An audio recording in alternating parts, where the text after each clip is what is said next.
Hello scientist. तो देखिए exercise 9.8 का अब 11th क्वेश्चन करेंगे।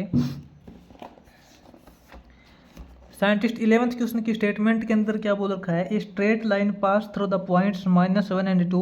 एक स्ट्रेट लाइन है जो कि इस पॉइंट से पास हो रही है and it's distance from the origin is 1 unit. तो इस लाइन की जो साइंटिस्ट ओरिजिन से जो परपेंडिकुलर डिस्टेंस है वो 1 यूनिट दे रखी है। तो अपने को इस लाइन की इक्वेशन फाइंड करनी है, ठीक है। तो साइंटिस्ट इसके अंदर ना जो अपने को गिवन वैल्यू दे रखी है उसके अकॉर्डिंग डायग्राम बनाते हैं कि किस प्रकार का डायग्राम बनता है और क्या रिजल्ट अपने को दे रखा है। साइंटिस्ट इसने देखिए सबसे पहले तो ये देखिए अपने पास एक एक्स एक्सिस है और ये अपना एक वाई एक्सिस है। यहाँ अपना ओरिजिन है। इसने साइंटिस्ट एक लाइन दे रखी है, मान लेते हैं कि वो जो लाइन है वो ये लाइन है, ठीक है। इसको हम बोल सकते हैं कि लाइन L1 है। और इसने बोला है कि जो लाइन L1 की ओरिजिन से परपेंडिकुलर जो डिस्टेंस है वो 1 यूनिट है, ठीक है।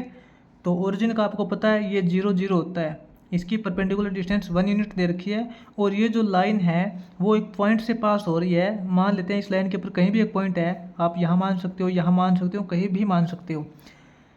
इस पॉइंट से पास होती है जिसके जो कोऑर्डिनेट इसने दे रखे हैं -1 और 2। तो अपने को यहाँ पे लाइन L1 की इक्वेशन फाइंड करनी है। तो साइंटिस्ट इसकी इक्वेशन कैसे निकालेंगे, देखिए ये अपने को गिवन केस दे रखा है। तो इसका सॉल्यूशन देखिए कैसे करते हैं। अब साइंटिस्ट किसी भी जो लाइन की जर्नल फॉर्म ऑफ इक्वेशन होती है वो क्या होती है, ax + by + c = 0 होता है ना। तो एक बार हम लाइन L1 की जो इक्वेशन है ना उसको मान लेते हैं। Let the general equation of line L1।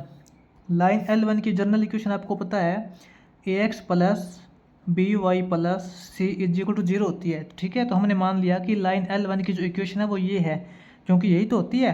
अगर हम अपने को a b और c की वैल्यू पता चल जाए तो हम इसके अंदर a b c की वैल्यू पुट कर देंगे, अपने पास x और y की फॉर्म में इक्वेशन आ जाएगी, ठीक है ना। तो हमने एक बार यहाँ पे मानना है कि जो लाइन L1 की इक्वेशन ये है ax + by + c = 0। अब साइंटिस्ट देखिए लाइन L1 की जो इक्वेशन ये है, तो लाइन L1 के ऊपर एक पॉइंट है -1 और 2। इसका मतलब ये जो पॉइंट है ये लाइन L1 का है। तो इस पॉइंट की वैल्यू हम इस इक्वेशन के अंदर डालें तो इसको सेटिस्फाई करना चाहिए ना। तो according to first question, first condition बोल सकते हैं। तो फर्स्ट कंडीशन के अकॉर्डिंग क्या करते हैं साइंटिस्ट, यहाँ पे जो x और y की वैल्यू है वो -1 और 2 डालते हैं, क्योंकि ये अपना x कोऑर्डिनेट है। इस लाइन के ऊपर x कोऑर्डिनेट अपना -1 दे रखा है और y कोऑर्डिनेट अपना 2 दे रखा है। तो यहाँ पे x और y की वैल्यू हम यहाँ पे -1 और 2 डालते हैं एक बार। तो a × x की वैल्यू -1 + by की वैल्यू 2 + c = 0, ठीक है। तो एक तो अपने पास साइंटिस्ट ये केस बनेगा, a × -1 करेंगे -a + 2b + c = 0, ठीक है ना। तो इसको साइंटिस्ट एक बार हम टोटल c के इक्वल कर लेते हैं। इसको हमने एक बार तो टोटल c के इक्वल कर लिया तो क्या रिजल्ट हो जाएगा, c = अपना हो जाएगा a - 2b। c = a - 2b। एक बार साइंटिस्ट हम इसको रिजल्ट 1 मान लेते हैं कि अपने पास ये इक्वेशन 1 है एक बार, ठीक है। अब scientist according to second equation क्या बोल रहा है, अकॉर्डिंग टू सेकंड क्वेश्चन के अकॉर्डिंग साइंटिस्ट इसने ये बोला है कि जो लाइन L1 की ओरिजिन से जो परपेंडिकुलर डिस्टेंस है वो 1 यूनिट है। तो परपेंडिकुलर डिस्टेंस किसी भी लाइन की ओरिजिन से निकालनी हो तो कैसे करते हैं, perpendicular distance of line L1 from origin, वो आपको पता है क्या होती है, c/√a² + b², ये होती है, ठीक है। और ये जो ओरिजिन से परपेंडिकुलर डिस्टेंस इसने 1 दे रखी है, 1 यूनिट दे रखी है ना। तो साइंटिस्ट अब इसकी क्रॉस मल्टीप्लाई कर लेते हैं। इसकी क्रॉस मल्टीप्लाई करेंगे तो क्या हो जाएगा, c का मॉडुलस = √a² + b² हो जाएगा। तो c का मॉडुलस साइंटिस्ट यहाँ से हटाएंगे, हम क्या करेंगे, c का अगर मॉडुलस हटाएंगे तो सी का मॉडुलस हटाएंगे तो इस वैल्यू को प्लस माइनस करना पड़ेगा। तो साइंटिस्ट प्लस माइनस करने से अच्छा है कि हम दोनों तरफ स्क्वायर कर देते हैं। अगर हम दोनों तरफ स्क्वायर कर देंगे उसके बाद कोई फ़र्क नहीं पड़ेगा। अगर हम इसको प्लस लिखेंगे या माइनस लिखेंगे तो भी कोई फ़र्क नहीं पड़ेगा, क्योंकि माइनस का स्क्वायर करेंगे तो भी प्लस ही रिजल्ट आता है। तो हम यहाँ पे सी स्क्वायर इज इक्वल टू इसका स्क्वायर करेंगे तो इसका स्क्वायर रूट हट जाएगा, अपने पास बचेगा ए स्क्वायर प्लस बी स्क्वायर। तो इसको साइंटिस्ट मान लेते हैं अपना रिजल्ट सेकंड है। अब साइंटिस्ट हम क्या करेंगे, अपने पास जो इक्वेशन फर्स्ट और इक्वेशन सेकंड आई है, इन दोनों इक्वेशन को सोल्व करके यहाँ पे हम ए बी सी की वैल्यू फाइंड करते हैं। ठीक है, ए बी सी की देखते हैं क्या रिजल्ट आता है अपने पास।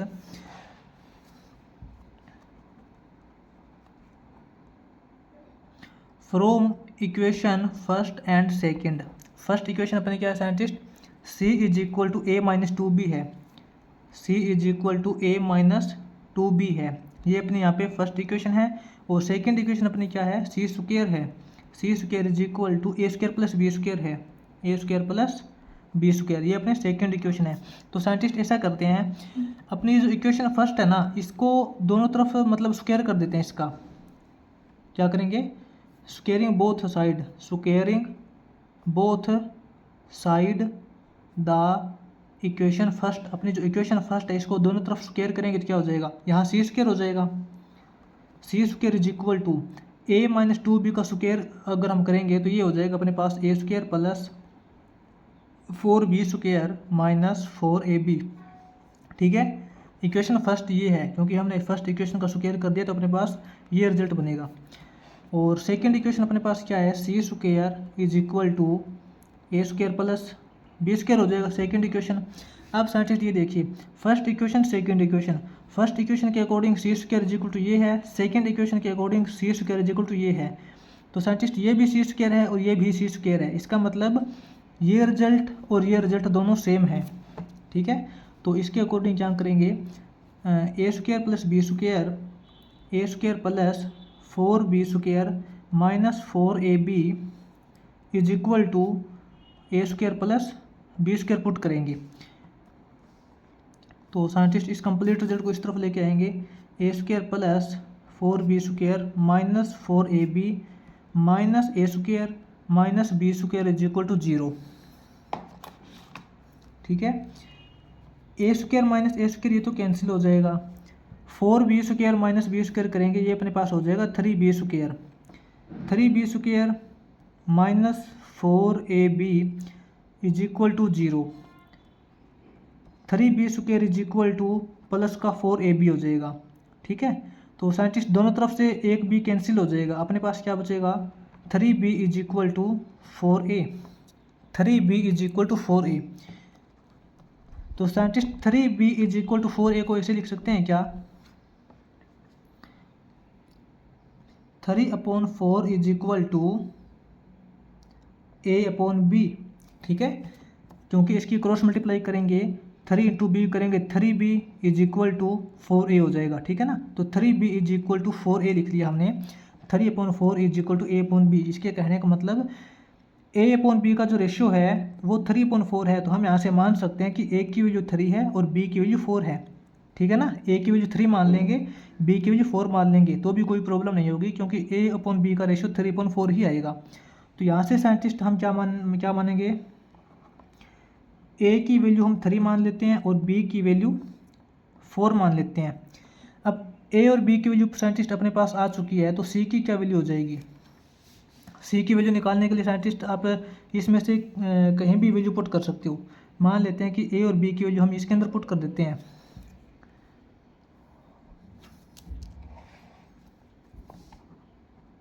Value of A is equal to three and B is equal to four, put in equation second, इसके अंदर पुट कर देते हैं, कोई प्रॉब्लम नहीं होगी।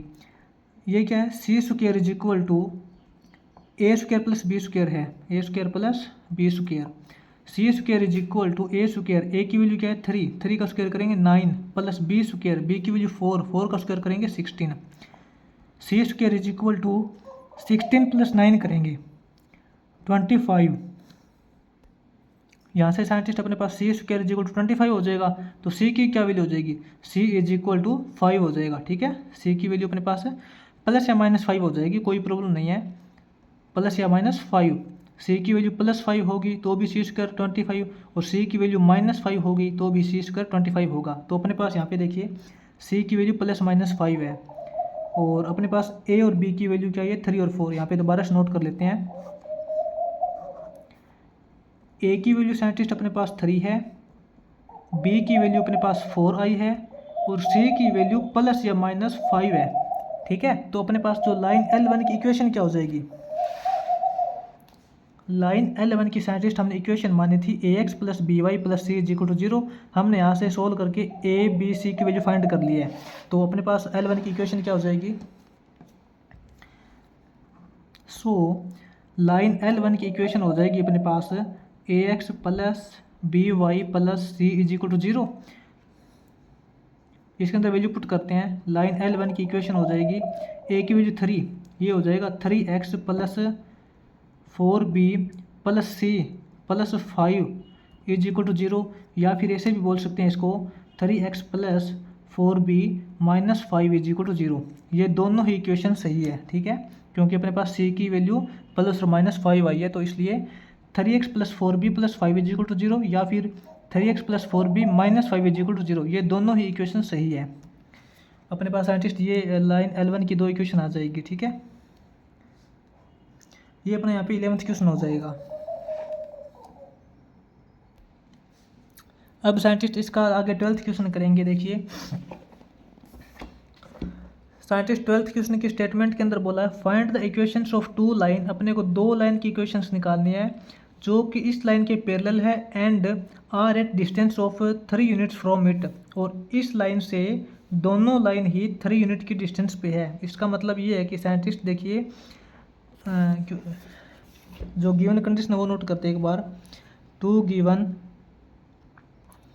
साइंटिस्ट इसने कोई भी एक लाइन दे रखी है, जैसे कि ये हम मान लेते हैं कि लाइन L1 है।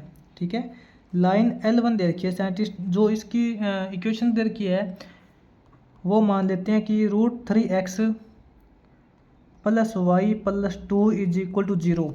ठीक है, इस लाइन की इक्वेशन दे रखी है। अब साइंटिस्ट इसने बोला है कि 2 अदर लाइन है जो कि लाइन L1 के पैरेलल है। इसको मान लेते हैं साइंटिस्ट यहाँ पे लाइन L2 है, और यहाँ भी मान लेते हैं लाइन L3 है।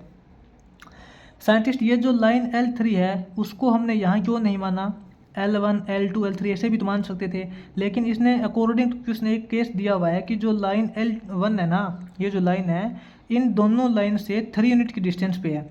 इसका मतलब इन दोनों के बीच की जो परपेंडिकुलर डिस्टेंस है वो भी 3 यूनिट है, और इन दोनों के बीच की परपेंडिकुलर डिस्टेंस है वो भी 3 यूनिट है। अगर हम यहाँ से देखिए लाइन L3 को यहाँ ले लेते, फिर L1 और L3 के बीच में डिस्टेंस ज़्यादा हो जाती। ठीक है, उस टाइम 3 यूनिट डिस्टेंस नहीं आती। तो इसका मतलब ये है कि ये जो लाइन इसने दे रखी है ना वो इन दोनों लाइन के बीच में है। ठीक है ना, तभी तो इन दोनों की जो डिस्टेंस है परपेंडिकुलर डिस्टेंस इक्वल आएगी 3 यूनिट। अब साइंटिस्ट अपने को इसने बोला है कि लाइन L3 और L2 की इक्वेशन निकालनी है। ठीक है ना, ये अपने को गिवन केस दे रखा था। लाइन L3 और L2 की इक्वेशन देखते हैं अब कैसे निकालते हैं।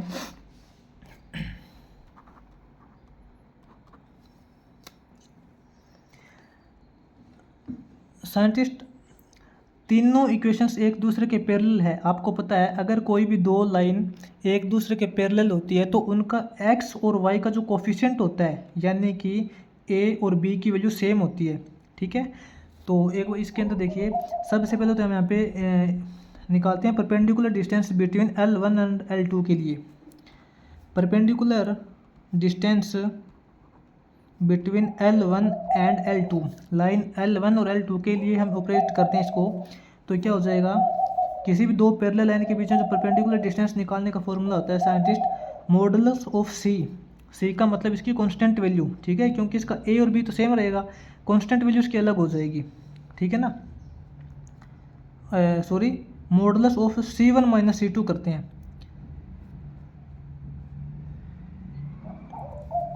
Modulus of C1 - C2 upon √a² + b²।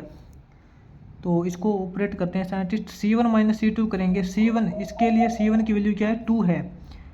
2 - C2 ये जो लाइन L2 है इसका कांस्टेंट वैल्यू C2 कुछ अदर आएगा, C2 अपॉन √a² + b²। ए स्क्वायर प्लस बी स्क्वायर, तो साइंटिस्ट तीनों लाइन का सेम होगा, ए और बी कोफिशिएंट सेम होगा। √3 का स्क्वायर करेंगे साइंटिस्ट, अंडर द √3 का स्क्वायर करेंगे 3 प्लस बी स्क्वायर, यानी कि वाई का कोफिशिएंट 1, 1 का स्क्वायर करेंगे 1। तो अपने पास क्या हो जाएगा साइंटिस्ट, 2 - C2 का मॉडुलस अपॉन 3 + 1 करेंगे 4, 4 का स्क्वायर रूट हो जाएगा 2। अब साइंटिस्ट इसने ये जो परपेंडिकुलर डिस्टेंस दे रखी है लाइन L1 और L2 के बीच में 3 यूनिट दे रखी है, तो इसको हम 3 से कंपेयर करेंगे। इसको साइंटिस्ट 3 से कंपेयर करेंगे तो क्या हो जाएगा, modulus of 2 - C2 upon 2 is equal to 3/1। तो इसकी साइंटिस्ट क्रॉस मल्टीप्लाई करेंगे, 2 - C2 का जो मॉडुलस है वो इक्वल टू हो जाएगा 3 × 6, ठीक है। तो 2 - C2 इज इक्वल टू हो जाएगा अपने पास +-6,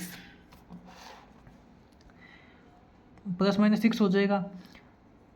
एक बार तो हम करेंगे 2 - C2 इज इक्वल टू +6 करेंगे, और एक बार हम करेंगे 2 - C2 इज इक्वल टू -6, ठीक है। तो इसके अकॉर्डिंग साइंटिस्ट अपना जो C2 की क्या वैल्यू आ जाएगी,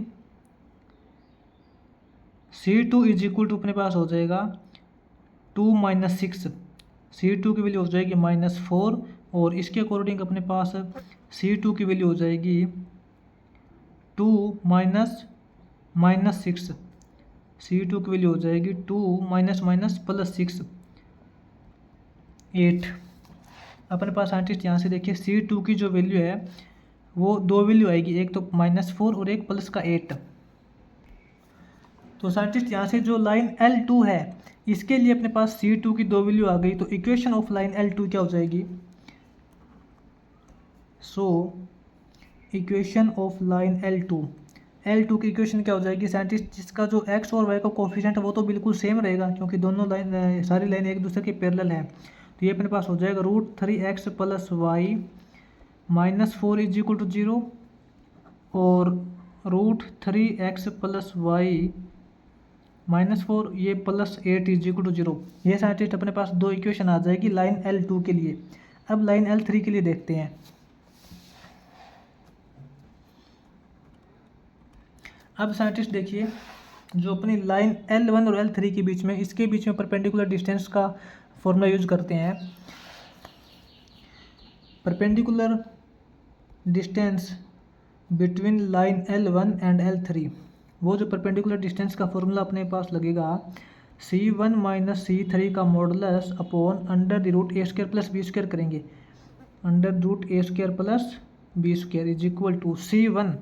साइंटिस्ट C1 की वैल्यू क्या दे रखी है, C1 की वैल्यू दे रखी है 2 - C3 अपॉन √a² + b² करेंगे साइंटिस्ट, वो तो अपने पास 2 ही आएगा जो हमने पहले भी किया था। और ये जो डिस्टेंस साइंटिस्ट इसने क्या दे रखी है, 3 यूनिट डिस्टेंस दे रखी है। तो इसके अकॉर्डिंग देखिए मॉडुलस ऑफ 2 - C3 अपॉन 2 है वो इसके मल्टीप्लाई के अंदर चला जाएगा, इज इक्वल टू 3 × 6 हो जाएगा, ठीक है। तो इस बार साइंटिस्ट बिल्कुल सेम रिजल्ट आएगा।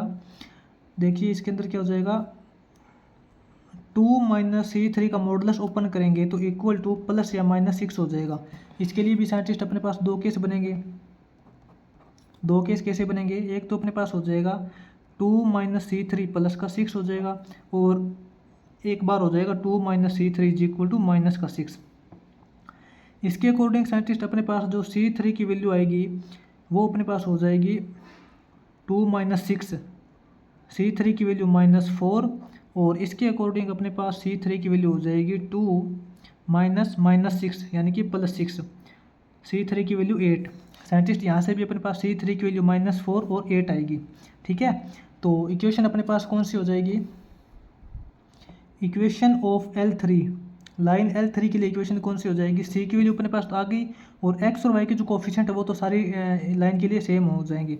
तो इसलिए अपने पास हो जाएगा √3x + y, एक बार -4 इज इक्वल टू 0, एंड एक बार √3x + y + 8 is equal to 0। Scientist ये देखिए जो लाइन L2 थी इसके लिए भी अपने पास यहाँ पे दो इक्वेशन आई थी, और लाइन L3 है इसके लिए भी अपने पास यहाँ पे दो इक्वेशन आई है, और दोनों इक्वेशन ये भी सेम है। तो साइंटिस्ट इसके अंदर ऐसा करेंगे, दोनों में से अलग अलग इक्वेशन लेंगे जो कि लाइन L2 और L3 के लिए, ठीक है। तो यहाँ पे हम क्या लेंगे scientist, equation of line L2, equation of line L2, इन दोनों में से कोई भी एक ले लीजिए। इन दोनों में से मान लेते हैं ये इक्वेशन ले लेते हैं हम, तो अपने पास क्या हो जाएगा, √3x + y - 4 = 0, ठीक है। अब इक्वेशन ऑफ लाइन L3 लेंगे तो साइंटिस्ट -4 वाली नहीं लेंगे, क्योंकि -4 वाली इक्वेशन हमने यहाँ पे लाइन L2 के लिए ले ली है, तो लाइन L3 की इक्वेशन हम ये लेंगे, ठीक है। इक्वेशन ऑफ लाइन L3 वो अपने पास हो जाएगा √3x + y + 8 = 0। तो अपने पास साइंटिस्ट लाइन L2 और L3 के लिए ये दो इक्वेशन आ जाएगी, ठीक है। ये अपना साइंटिस्ट यहाँ पे 12th क्वेश्चन हो जाएगा।